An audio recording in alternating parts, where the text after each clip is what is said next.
Hail, Internet! It's Paul. It's Matt. The Dork Lords. We are here today talking about episodes 1 and 2 of the fourth and final season of the Umbrella Academy.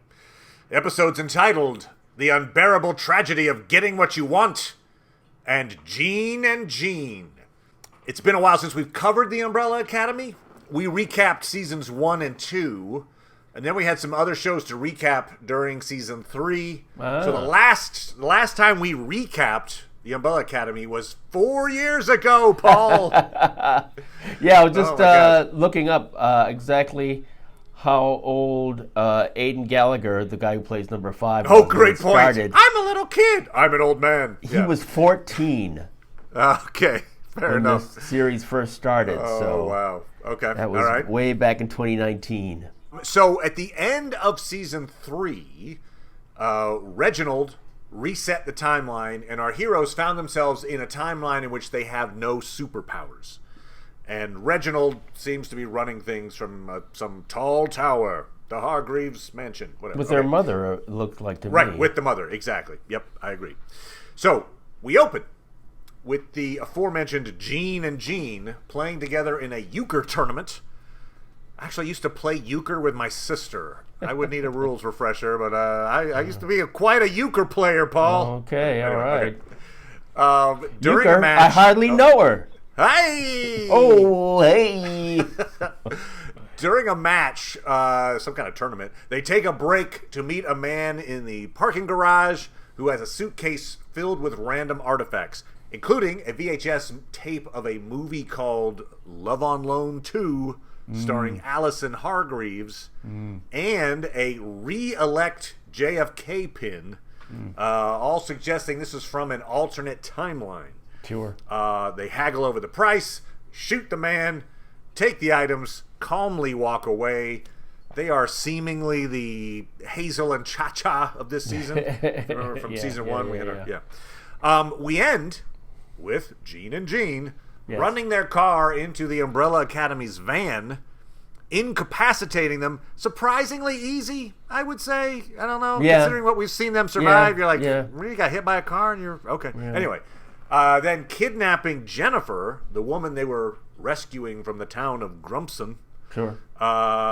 When the vehicles collide, Jennifer's hand touches Ben, number 6's. Some kind of magical charge is released. Not sure what that means. No, I missed that. Maybe it means our heroes can track Jennifer's whereabouts. Right? I don't know. Anyway, something happened there. Odd. But all that said, Paul. Yes. What'd you think of season 4, episodes 1 and 2? So, I was glad to see these characters again, even though it's funny, I was reviewing the episodes and feeling like most of what was happening was a lot of character stuff, really, that was not necessarily moving the plot forward that much. I mean, Sure. you know, I like these characters, so that's not a bad thing. But that's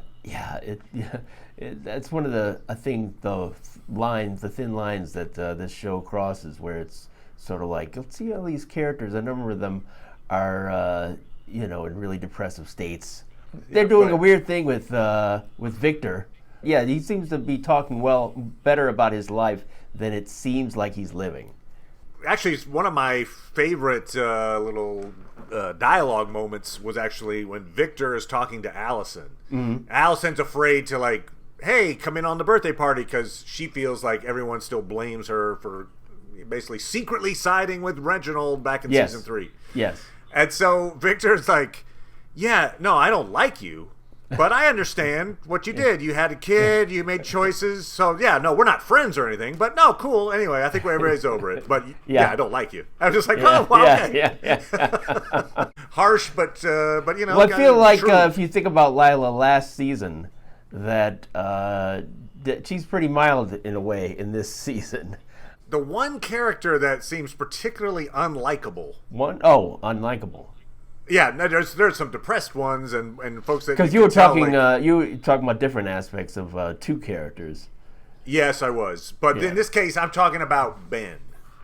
Yes, it's funny when he first came back. I didn't feel like he was nearly as unlikable as this. God, he has seemingly no redeeming qualities. He defrauded a bunch of people, seemingly with no remorse. He's been to jail for it, but he's like, whatever. He's put out by the fact that Luther's there to pick him up from prison, which I get it. Luther's overbearing, but hell, okay, you can just walk out alone if you want. He spikes everyone's drinks with the marigold, even after they expressly said, we made a choice. We don't want it. We don't want the powers. He should have just done it because there were two people who were on the fence. He could have just did those two. Sure, or just done it himself and be like, hey, I have it. That's what he wanted. Aren't you jealous now that I have my powers back? Hey, I still got more. Come on. But spiking everyone's drinks, again, seemingly without remorse. Yeah. He abandons the team as soon as they arrive in Grumpson, so goes off on his own. Yeah. Then he's rude and completely condescending to complete strangers, including Jennifer. I'm not even sure what she sees in him. Like, I'm almost wondering, I mean, he is such a terrible person. Not evil, but just a dick. Like, is he the villain of this season? It'll turn out Ben is, because he's just like, why am I supposed to root for you? I feel like after she put him in his place, though, he was compassionate. Okay, all right. Maybe that's true. I'll go back and watch. You've got so much to do, Matt. Don't go back. Okay, you're right. I got a show coming in. I'm freaking out about it. Yeah, it's just because everybody else, for whatever reason, you can root for them. They have issues, and maybe they're not the nicest people at this moment, but you can kind of see why.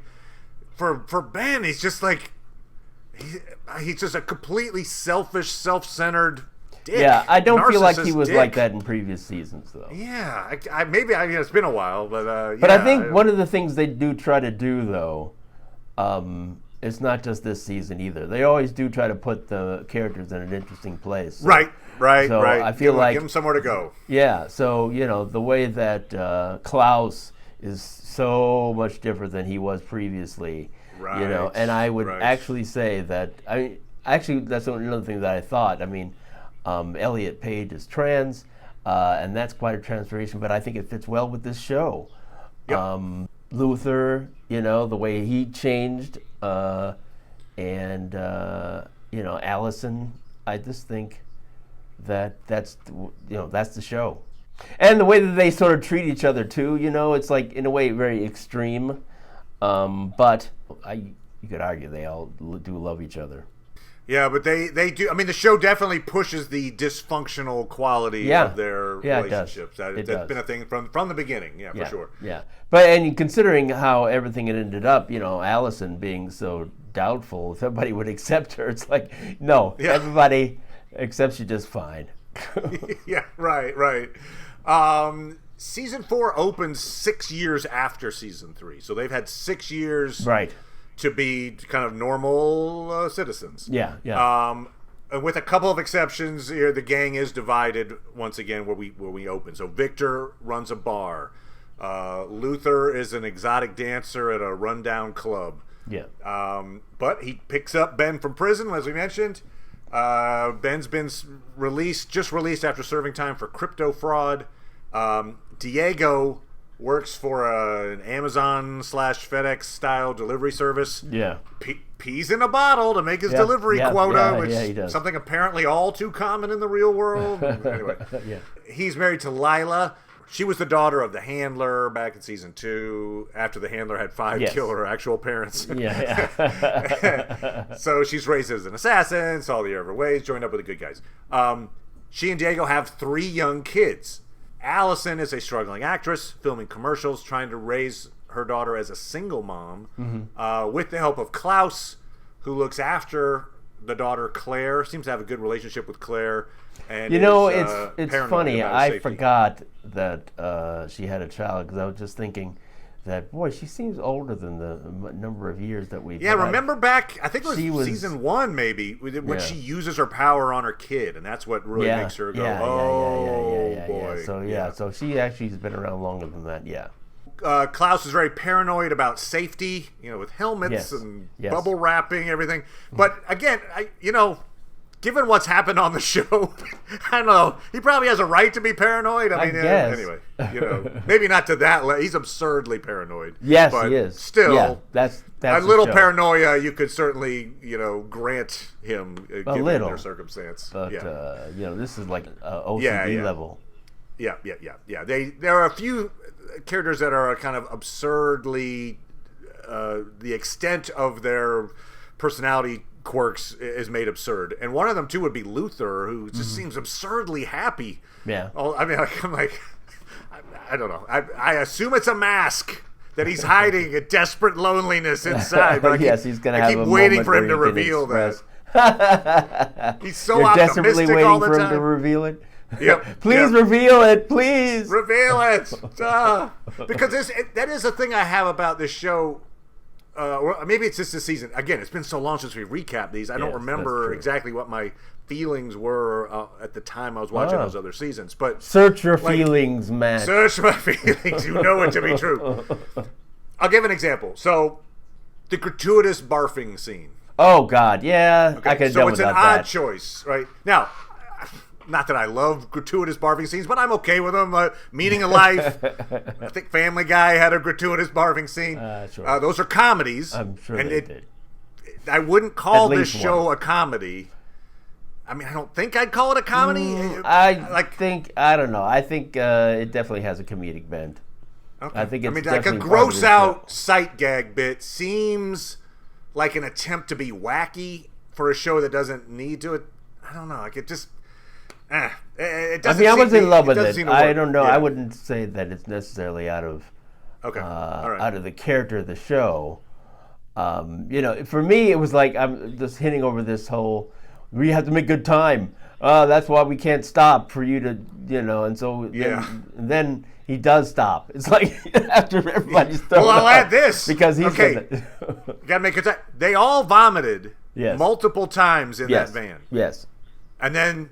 They just kept driving in the van. Yeah. You didn't see a scene of them trying to clean it out. A couple of gallons of drying vomit. Yeah. There would be a massive cleanup. Surely you wouldn't. I mean, they go for hours. Yeah. And then they get back in the car and drive back. And then we never seen them cleaning this thing. Like, oh my God, it's disgusting. No. Yes, it is. So anyway, I guess, okay, so your point is maybe that's not so out of character for the show. I thought maybe it was it seemed out of character for me, but okay. All right. Fair enough. Yeah. I didn't enjoy it, but, Okay. Yeah. You're like, okay, it's on point in some way. All right. Yeah. We're talking about dysfunctional relationships. One of the things that they show is very dysfunctional is Diego and Lila's relationship. Yes. So, they've been married. I don't think they're even happily married, basically. I don't know. That's a good question. They seem to regret almost their choices. He's paranoid that she's cheating on him, but then it kind of turns out she kind of is. Like, okay, she's certainly lying to him about what she's doing with her time. She's certainly right, and it seems like I feel like maybe he would be angry if he found out because it's the type of thing that he would want to do. Because he's certainly that's true. Like, why didn't you just have me do it? Number 5, he's like, hey, why don't you get me a job over, and while. When he does have his powers, I understand number 5 not doing it. But now that he has his powers back, I feel like number 5 should tell. It's like, oh, you want the job? You could probably do it now. When I first saw the scene where Lila is there with the keepers, yes, and 5's like, oh, you're here, yes, I got the feeling at first that she was literally just there to socialize. Hey, I found this group. I mean, I assume that's not true, but so is she spying like 5? And if she is spying, then for whom? Why is she spying? Or was she just there to be like, hey, I just like to get out of the house? I couldn't tell what the context was. Yeah, that's a good question. I don't think she's working for an organization. Maybe just merely the nature of the organization, which of course is this whole the whole alternate universe thing. We're against thing. the Umbrella Academy too, yeah. Right, yeah, but it's this whole the real secret is this. So, she may have been thinking in a way that she has a reason to want to keep an eye on anybody that might have ill feeling about the Umbrella Academy. And so therefore she might need to kill any of them. Purpose driven. Okay. Yeah. I think so. Which makes it better in a lot of ways than just like, hey, I'm trying to meet people. That does feel like she's unfaithful, basically. But okay, I think you're right that it's the way she phrased it in terms of how she's been an assassin. I feel like, she's really keeping tabs on this group, and that's why she's curious about the same thing that number 5 is curious about. So we have the Keepers. They are essentially, it seems like, run by Jean and Jean. Yeah. It seems like that, although maybe there's people above them. Sure, could be. They're convinced that they're living... a question, too, how they're related to Hargreaves. They're convinced, the Keepers are convinced that they're living in the wrong timeline. Yes. Which is arguably true. But they're trying to bring about something called the cleanse. Yeah. Which I assume in their minds would fix the timeline. I think that's what they're saying. Like, hey, we'd all be back in the proper timeline if we cleanse the timeline. Sure. It sounds like cleansing involves getting rid of the Umbrella Academy. I don't know, but something like that, or Reginald maybe, because they had pictures of Reginald. They seem kind of up on stuff. And I did like that we saw 5 infiltrated a Keeper meeting wearing a mustache. Yes. Which also fooled Diego, which has got some kind of mustache and a hat. I don't know. It's kind of funny. There's your comedic element. I agree. Absurdly funny. Okay, there you go. Barfing, fake mustache, great. All right. Anyway, but it was a fun scene because here's this moment where 5 is honestly telling about this incredibly, incredible story of time traveling and with JFK and all that stuff. He's completely believed. Yes. And he's like granted permission to go, hear from Jean and Jean. So it was just an interesting. I like that bit where just by being truthful, like, oh wow, yeah, you're right. Yeah, you are time travel. Oh, and he's still working for the CIA. We see that when he blinks out, now that they get their powers back, and he blinks out, he now can go in when he between. He went to this. Yeah, he went to this train station that leads you to different timelines. Kind of an interesting premise there. Yeah. So that sounds like there's some story opportunities. Yeah, the number of advancements in their powers that were interesting. Allison now doesn't need to rumor. She can just boop, look at somebody and get them to do what she wants. Controlled the guy, made him shoot all his buddies and shoot himself. Yeah, I mean it's kind of funny that she did that, and then they're being attacked by the Santa, and she just doesn't look at that guy. It's true. I mean, I think for the absurdity of it, they wanted to perhaps, or it's like she's Santa. Just getting a sense of her new power. They kill everyone in Holiday Town. And I didn't think that Diego could do that with his hands before. Yeah, I don't think he can. I think he has Matrix powers now, which I think is an advancement of his powers. And of course, Lila now has laser vision. Right. The powers are it's like they didn't have powers. They consumed this marigold, and now their powers are either augmented or slightly different. Like Klaus was like, basically he's dying, and so they give him the stuff to save his life. Yes. So David Cross's character, claims to be Jennifer's father. Yes. And hey, she's been kidnapped. She had this stuff, including this bag full of the marigold and all that stuff. But we find out later.